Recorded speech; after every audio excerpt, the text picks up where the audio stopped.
Señora Fullaondo La Cruz.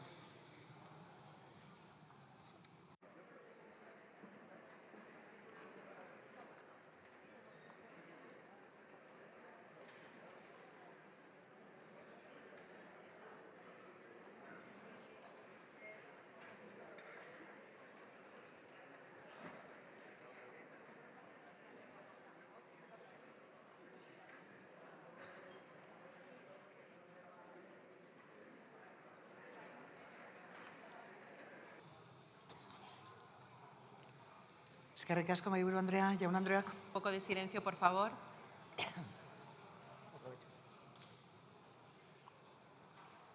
Desde Euskal Herria Bildu queremos comenzar reconociendo la realidad que hay detrás de esta iniciativa.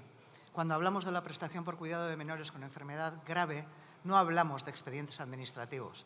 Hablamos de familias que atraviesan situaciones extremadamente duras y que, además de afrontar la enfermedad de sus hijos e hijas, se ven obligadas a luchar contra obstáculos burocráticos para acceder a derechos que, además de estar garantizados, deberían ser fácilmente accesibles.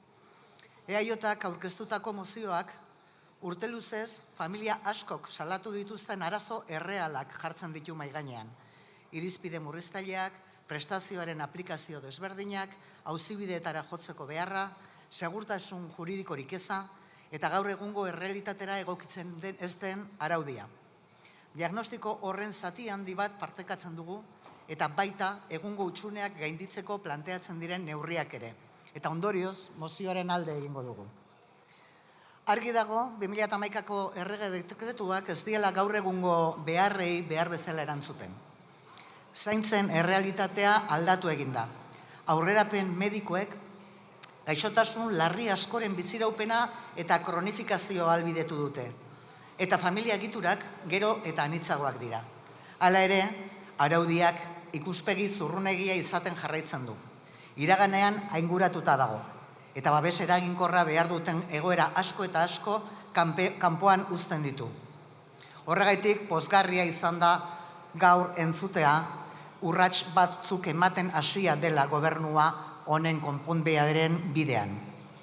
Y valoramos de la moción especialmente las propuestas destinadas a ampliar la cobertura para personas jóvenes con altos niveles de discapacidad y dependencia, a reconocer modalidades asistenciales que van más allá de la hospitalización tradicional, a incorporar enfermedades que hoy siguen encontrando dificultades para ser reconocidas y a reforzar la protección de familias monoparentales o con custodia compartida. Ahora bien, creemos que este debate también debe servir para abordar una cuestión de fondo.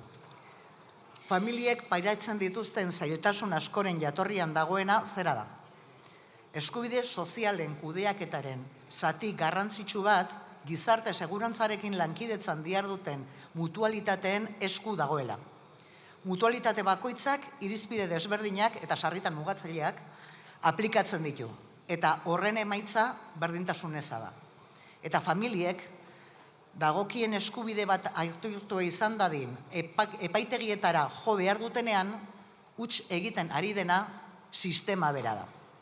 Horregaitik, koordinazio eta gatazka ebazpeneko mekanismoak hobetzeaz gain, beharrezkoa ikusten dugu prestazio hauen kudeaketaren berme publiko handiagoak, gardentasun handiagoa eta kontrol demokratiko handiagoa ezartzea. Y detrás de todo esto se esconde un debate más amplio, que no es otro que el del reconocimiento social de los cuidados. Durante demasiado tiempo, los cuidados han recaído fundamentalmente sobre las familias y muy especialmente sobre las mujeres. Prestaciones como la CUME son instrumentos imprescindibles para avanzar hacia una sociedad que reconozca que cuidar no puede convertirse en una condena económica ni laboral. Desde Euskal Herria Bildu defendemos que las políticas públicas deben situar los cuidados en el centro, garantizando derechos suficientes, universales y accesibles. Ninguna familia debería verse obligada a elegir entre cuidar un hijo o hija gravemente enferma o mantener unas condiciones de vida dignas. Horreitik, lehen ere esan dugun moduan, begi honez ikusten dugu mozio honetan planteatutako neurriak.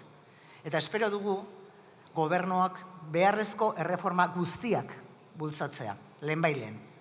Baina aldi berean, uste dugu hau lehen urratsa baino ez dela izan behar. zaintzaileen eta egoera bereziki konplexuak bizi dituzten familien babes sistema sakonago berrikusteko bidean lehen urrats bat. Prestazio bakoitzaren atzean pertsonak daudelako, eta gizarte baten maila behar handienak dituzten pertsonak nola babesten dituenaren arabera ere neurtzen delako. Porque las familias no necesitan más obstáculos administrativos ni más incertidumbre. Necesitan certezas, protección pública y el acompañamiento de unas instituciones que estén a la altura de los cuidados que ellas, las familias, sostienen cada día. Besterik ez, mila esker. Eskerrik asko, senyora Fullaondo. Pel grup parlamentari republicà té la paraula el senyor Salvador Iduc.